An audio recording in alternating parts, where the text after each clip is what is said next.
Dancing across the Caribbean tropics, Captain Blood flits and prances about like a fairy of death, squashing each victim with more rage and bloodlust than the last. Peter Blood is a pirate. Little more needs to be said, not exactly a complex character. He expresses himself with brutal murder. No one is safe from Captain Blood.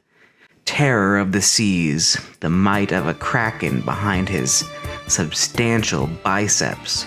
His jawline is square and sharp. Captain Blood was meant to come out in 2006 on the original Xbox. However, due to slow development and legal issues, the game was permanently put on hiatus. The game is based on the historical fiction book Captain Blood by Raphael Sabatini. In the books, Peter Blood is an Irish-born doctor who was captured during the Battle of Sedgemoor, attending to soldiers' wounds. He is sold into slavery in the Caribbean to Colonel William Bishop. Blood escapes his captivity when Bridgetown is attacked by Spanish forces, and he, along with his enslaved brethren, go on to become pirates. The game's adaptation of the books is somewhat loose and the plot is simple but effective. In the game, Peter Blood is already a ship captain. The game begins at Port Royal, which is being attacked by the Spanish. An English gentleman, Weldon Langford, hires Peter to save his daughter, Lorraine, who is abducted by Jack Easterling. In return, Weldon promises Peter a commission from the governor. Peter goes after Jack, but Jack Easterling sold Lorraine to Mad Sebastian from Puerto Rico. After recovering Lorraine, Peter learns that the governor has been abducted from Port Royal by the Spanish while he was gone. So, Peter goes after the governor in order to get his commission.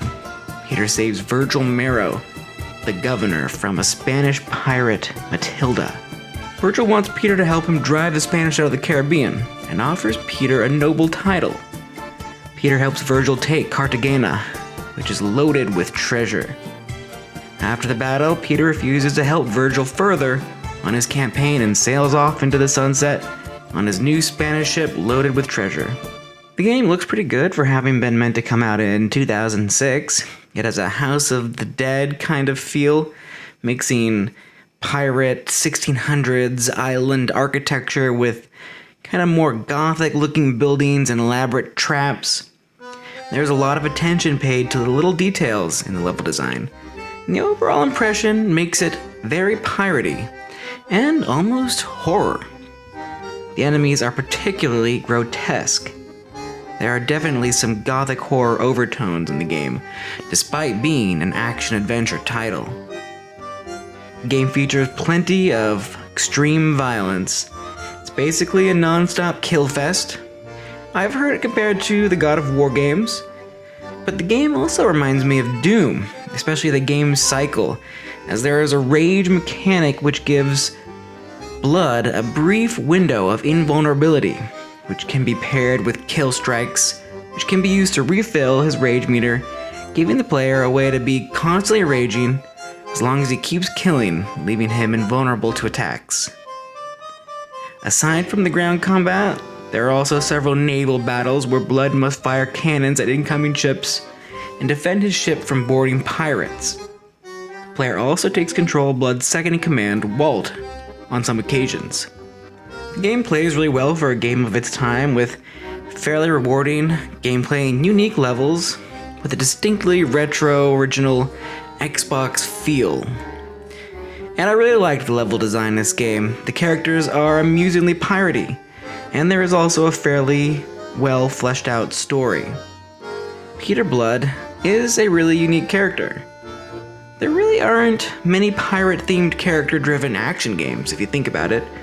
Seems like there should be more, or even one. The music is pretty good as well. Unfortunately though, the game suffers in the sound design department.